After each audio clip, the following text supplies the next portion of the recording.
which is quite different here. Do you remember the story of the princess of Kashi, which I have told you earlier? But it is absolutely relevant here. This is what is meant. Very quickly, it's a very cute story. It goes like this.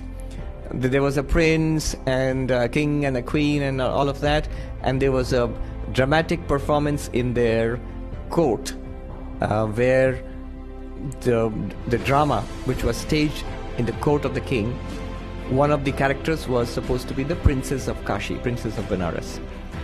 And they couldn't find, it was supposed to be a little girl, the princess was a little girl. They couldn't find a little girl to play the part, but the queen said, "My son, the prince, is about that age, and you can dress him up as a princess." So as a cute princess, he was dressed up and he played the part, and he looked so cute. The queen said, "Make a painting of this part in that dress." So the court painter came and made a painting. It would be so much easier today. You just need your iPhone and you can take it.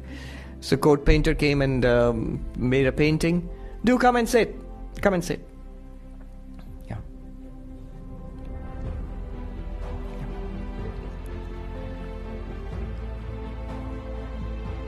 And years passed, 15 years down the line.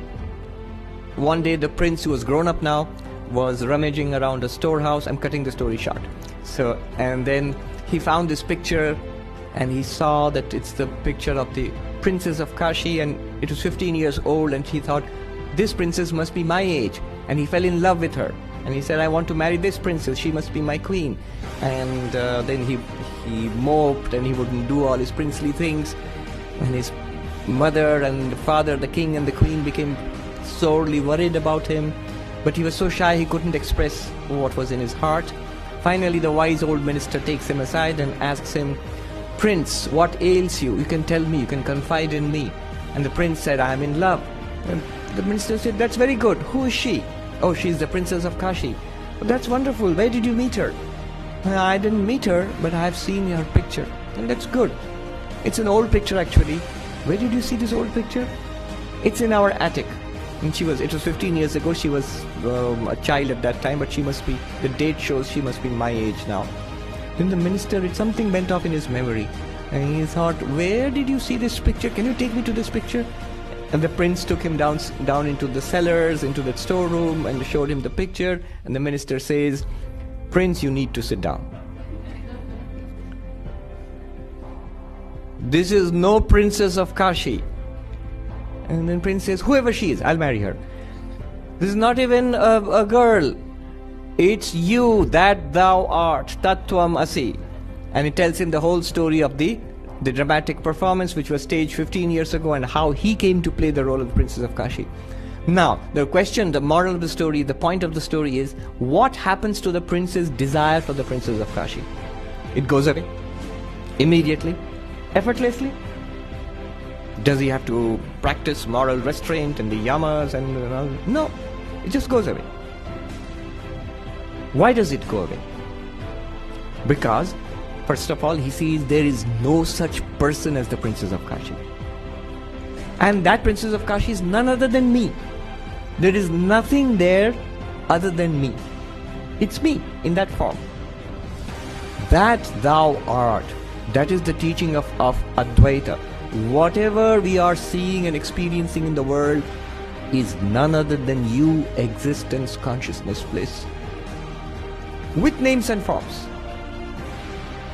So the senses run outwards to these things, considering them to be, this is nice, I want it. Or this is scary, I'm going to run away from it. Vivekananda said, things are dead in themselves. We breathe life into them, then we run towards them or we run away from them. They have no existence of their own. Your existence is lending existence and life to those things. Which things? Everything. From your favorite cookie to your favorite phone to your favorite person, all of them are princes of Kashi. They have no existence of their own. They are phantasms. Or, it's equally true to say, their only existence is you. You, not this person. Satchidananda Brahman. You as existence, consciousness, bliss. You alone appear in those forms. Just as the prince See that both are true. It is true that there is no princess of Kashi, and it is also true that the princess of Kashi is none other than this prince. It is true that this world is an appearance. It's not real. And it's equally true to say it's you. Both are the same. The world is an appearance, and the world is none other than your real nature, appearing in all these forms in front of you. So, with this thought, with this understanding, when you look upon the world, what will happen? Just like the prince's desire for the princess of Kashi, our desires, they melt away.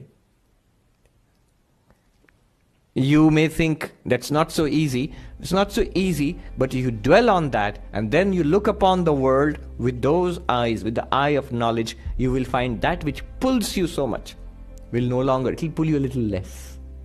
Knowing that I and that one are different, no, we are one and the same thing.